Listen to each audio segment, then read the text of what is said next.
Hi guys, this is William. Today I'll be talking about a figure I bought recently and actually just arrived in mail today.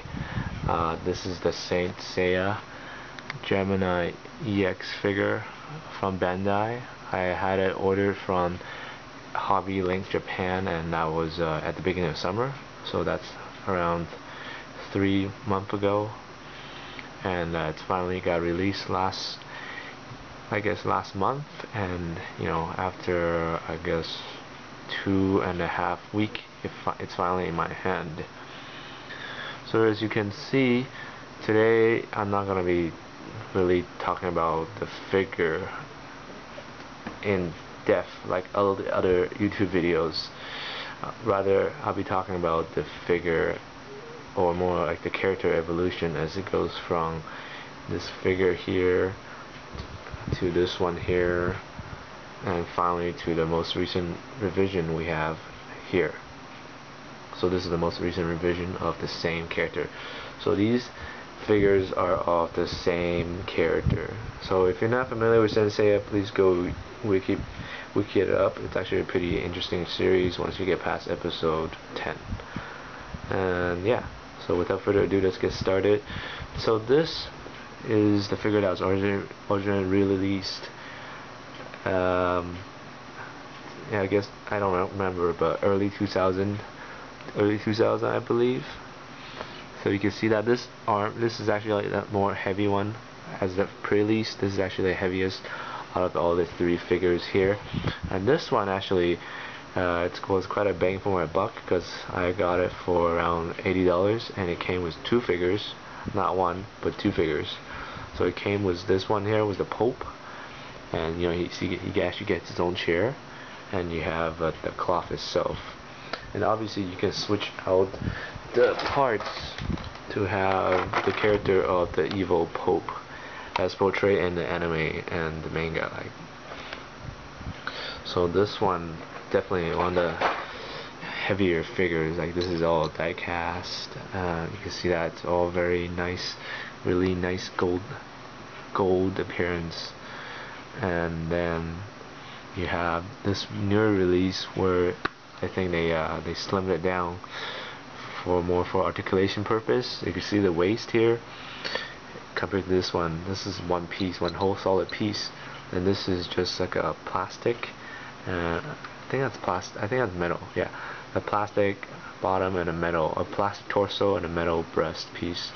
So this part lets you have more range of movement, but at the same time kind of decrease the authenticity of the figure. So that's how I felt when I opened it up and assembled it today. As you can see, there's still some subtle differences. Character is a lot taller because he's using a new body, and also less details in the armor, which is unfortunate. I thought this one would be. I thought when I saw the picture at first, I thought they were like the draft release, and therefore they should be improved as the final release, but I guess that's not the case. So what you see here is a lack of, I guess, black lines. These black lines really add to the detail, and maybe at some point I would try to trace it out and just add on to the detail. Lots of missing details here, which you can't really see clearly if I zoom in. I'm gonna try it this way. Hopefully it works out.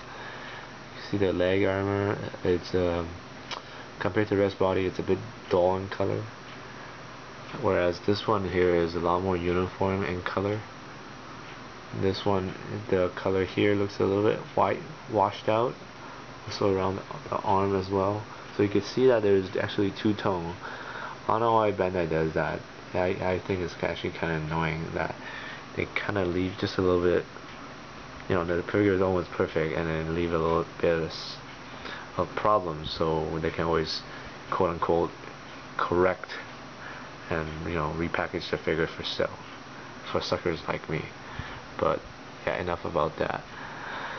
What else? This figure came with a cape. Well, they actually both came with cape, except cape for this figure here.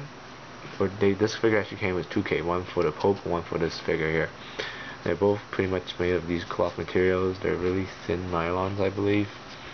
And it just kind of hangs down. There's no actual foldings, so it really, like, it doesn't really look all that good.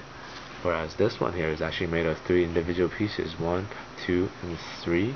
So these 3 pieces allow you to have more range of movement. You can like get the character to sway his cape, like, you know, like he's, oh, look at that, like in the like there's a gust of wind blowing or something, you know, just to make that look dramatic. So that's the difference there. And moving over here, let me just move this out of the way for now. You can see this is the surplus edition of Gemini. I think out of all 3, this figure actually looks the best for me. Although it's not really posable because the leg is kind of wonky. I don't know, some QC problem with this batch, I think. But yeah, overall this figure looks really accurate to anime, and I especially like this facial expression on it. It just looks very serene, and yeah, it's just very nice.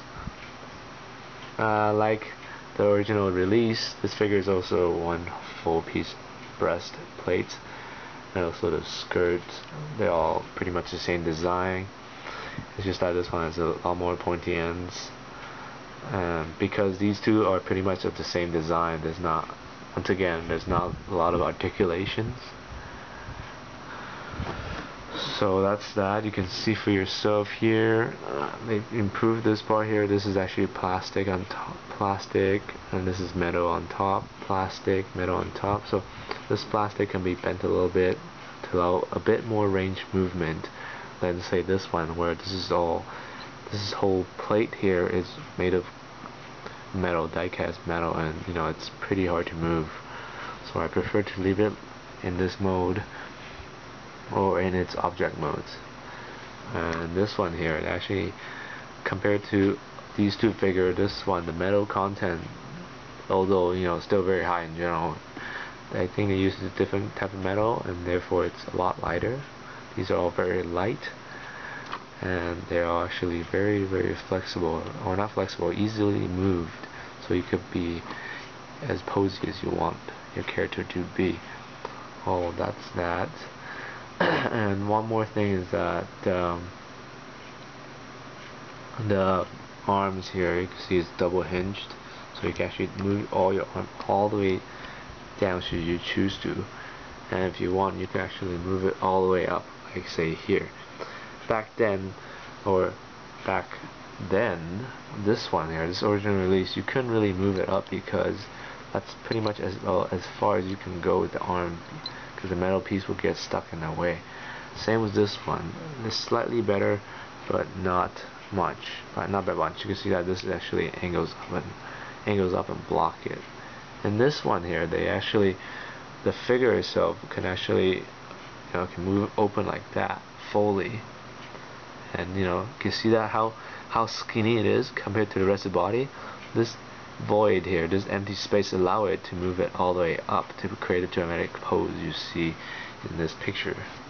So to me, that's pretty awesome.